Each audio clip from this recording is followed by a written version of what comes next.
again or new.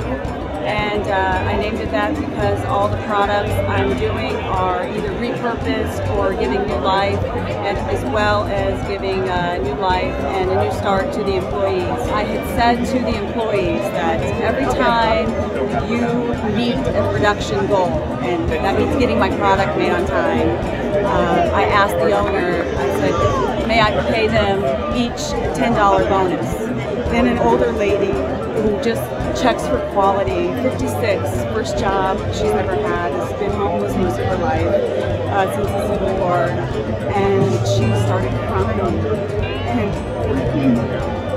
sorry, I thought, you know, $10 in the U.S. doesn't even get you in a movie theater. My hope for the future is to take this business that not only gives new life to people and to products and helps promote sustainability, take the same type of business and help others all around the world.